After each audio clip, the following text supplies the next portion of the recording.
কেরে এত স্বাদ, কেরে এত স্বাদ লাগতো কেরে। এই যে পইরা গেছে। হ্যালো খিদির ভাই বোনের, আসসালামু আলাইকুম। কি অবস্থা, কেমন আছেন? নিশ্চয়ই ভালো আছেন। তো আমি আজকে কোথায় পড়ছি? আজকে আমি এমন একটা জায়গায় আইছি, এটা হচ্ছে জয়পুরহাট নতুন হাট, গরুর হাট বাজারে। আজকে এই জায়গায় আইছি, ওই জায়গায় নাকি আপনার নিহারি টিহারি বিক্রি করে। আমি মাইরে কি কথা শুনলাম, আজকে চলে আইলাম খাইতে। তো আজকে আমি যে জায়গায় আছি এটা হচ্ছে কাজল রেস্তোরাঁ। আপনি আমার ব্যাকগ্রাউন্ডে দেখতেছেন যে কাজল রেস্তোরাঁ। এই কাজল রেস্তোরাঁ আজকে খাবো হইলো নিহারি দিয়া ভাত। তো আজকে আর দেরি করবো না, প্রচুর খিদা লাগছে, ভর দুপুর বেলা আইছি, তাহলে আর দেরি নাই। তাহলে চলুন, লেটস গো।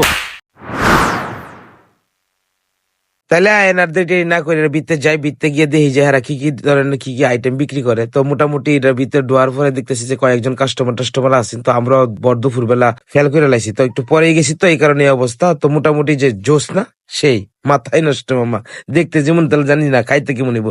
তো একটা পিসের দাম 80 টিয়া। তাহলে আইন কথা কই ভাই, আসসালামু আলাইকুম। ওয়ালাইকুম আসসালাম। ভালো আছেন ভাই? জান জি আলহামদুলিল্লাহ। এই রেস্টুরেন্ট আপনার? রেস্টুরেন্ট আমার বাবার। আপনার বাবার? আপনি অবসরে সময় দেন অনেক? আচ্ছা, যাই হোক, আপনাদের এখানে মানে এই রেস্টুরেন্ট কি বন্ধ তো থাকে নাকি অল টাইম খোলা থাকে? এটা সকাল 6টা থেকে রাত 11টা সারা বছর। অলওয়েজ? শুধু রমজান মাসটা বন্ধ। রমজান মাসটা বন্ধ। আর আপনাদের মেন আইটেম হচ্ছে গরুর গরুর মাংস ঘুরি নিয়ে আমার 3টা আইটেম। হ্যাঁ, আচ্ছা। তো আপনার এখানে যারা আসবে তারা আসলে এই খাবারগুলো পাইতে পারে? জি ইনশাআল্লাহ। আচ্ছা, ঠিক আছে, ধন্যবাদ ভাই। উমা ঢুকার পরে চাইয়া দেই যে ইতা করস কে রে, তোরা ইতা করস কে রে। আমার মামু আর ওই যে রাজুদা এরা দিয়ে আগেই বসাই দিতেছে। জিঙ্গাইলাম যে মামু কিমন মজা আসেনি? কইল হ্যাপি মাইরি, সেই স্বাদ, তুই তাড়াতাড়ি বইয়া যাইগা। আমিও চিন্তা ভাবনা করলাম যে না, আর দেরি কম যেতাম। আমি বিসমিল্লাহ করে আমার জাপানি ইঞ্জিন স্টার্ট দিয়ে লাইলাম। জীবনটা কি খিদির বিদির হয়ে গেছে গ্যাস্ট্রিকের জন্য? আপনার এই পেটের গ্যাস্ট্রিকের জন্য ভেষজ.com নিয়ে আসলো এই যে গ্যাস্ট্রোইড সিরাপ। গ্যাস্ট্রোইড সিরাপটি যদি নিয়মিত সেবন করেন, আপনার পেটের গ্যাস ট্যাস যা আছে এভরিথিং সব কিছুই আপনার ভালো হয়ে যাবে ইনশাল্লাহ। তো আপনি আর দেরি করে স্ক্রিনে যে নাম্বার দেওয়া আছে সেই নাম্বারে অবশ্যই আপনি কল করে অর্ডার করতে পারেন, আর ডিসক্রিপশনে লিঙ্ক দিয়ে দিব, সেখানে আপনি ভিজিট করে আপনি অর্ডার করতে পারেন। বিসমিল্লাহ যখন কই আলাইছি তখন তো মেশিন স্টার্ট হয়ে গেছে, এটা তো আপনারা জানেনি। আর মেশিন স্টার্ট হইলে নাই, এই মেশিন থামতে মেলাক্ষণ সময় লাগবো। তো আমিও সুন্দর করে সাজা টেজা লইয়া আমি প্রথমে একটু আলু ভর্তা আর ওই যে ইয়া খাইলাম। এরপরে এরা ডাইলা দিলাম ভাইয়া নিয়ার ইরার সাইজ দেখে। আর যে সৌরাটা বুঝেন কি মৌ এই সৌরা যখন আমি ডাললাম রে ভাই, ইস, 2টা নোনা লওয়ার পরে ভাই বুঝলাম যে কি মজাটা লাগলো। এটা আবার গরুর গুস্তের নিহারি, আর এই গরুর নিহারি, তাহলে তো পুরাই মাখা অবস্থা। তো মোটামুটি আমি তো 2-3 প্লেট লই লাইলাম। কুম্বালা যায় 3-4 প্লেট খাই লাইতেছি, নিজেও বুঝি না। দে এদিক দিয়া দে খালি ভাত দে বেটা। এই যে ভাত, খালি ভাত দে। ভাত লইয়া সুন্দর কইরা কইলাম যে একটু লবণ টবণ লইলে, লবণটা কেমন জানি কম লাগতেছে।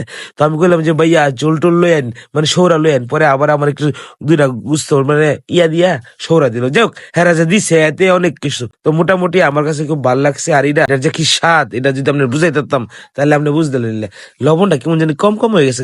যাই হোক, আমার জিব্বার মধ্যে হয়তো বা লবণের পরিমাণটা একটু কমই লাগতারে, তাই আমি একটু ডাইলা নিলাম। কারণ খাউনটা যদি একটু স্বাদ করে না খাইতারেন তাহলে কেমন। ওই যে আমি আবার কোনার মধ্যে আবার কিন্তু আলু ভর্তা লই লইছি হোরার তেল দিয়া ভাইয়া। এরা এত সুন্দর করে আলু ভর্তা রাঁধছে, মানে কি যে কইতাম, মানে একটা গুলগুলা আলু ভর্তা। এটা যদি আপনি এই যে নিহারির যে ঝোল এই সৌরার লগে যে মাহায় আলু ভর্তা দিয়া কইন, আপনি যে কোন সময় যে ফার্স্ট প্লেট খাই নেবেন মাথাই নষ্ট। হাসা কথা কিন্তু ভাইয়া, আসলে খাউনের মধ্যে একটা আলাদা একটা টেস্ট আছে। আর নিহারি এটা তো অমায়িক জিনিস। তো মোটামুটি আমি 2-4 প্লেট খাই লাইছি। অনেক কেমনে যে খাই লাইছি আমি নিজেও যাই না। তবে রাজুদা আবার উকি দিয়া কইতেছে ভাইয়া কি অবস্থা। আমি আরে ভাই কিদিন বিদিন মাথাই নষ্ট, কোন জায়গায় এলাম রে ভাইয়া, এত সুন্দর খাউন আর এই নিহারি এত নরম। এই যে পইরা গেছে দেখছেন, ধরার আগেই পইরা জায়গা, কত সহজ, মানে মুহের ভিতরে দিলে গইলা যাইতেছে গা। কি যে একটা অবস্থা, ওই যে মানে কামড়টা দিলে আমার মুহের যে একটা ব্লাস্ট হইতেছে, স্বাদের একটা যে ব্লাস্ট হইতেছে, মাথাই নষ্ট। তো যাই হোক, এটার ভিতরে মালাই থেকে কম আসিন, যে দূর আসিন দূরে আমার সৌভাগ্যের ব্যাপার। তো মোটামুটি আমার খাওয়া শেষ, সবাই ভালো থাকবেন, আল্লাহ হাফেজ। আর ভালো লাগলে লাইক কমেন্ট শেয়ার দিয়ে দিয়েন, আর ইউটিউবে সাবস্ক্রাইব করে দিয়েন। আমার কিন্তু আবার টিকটকও আছে।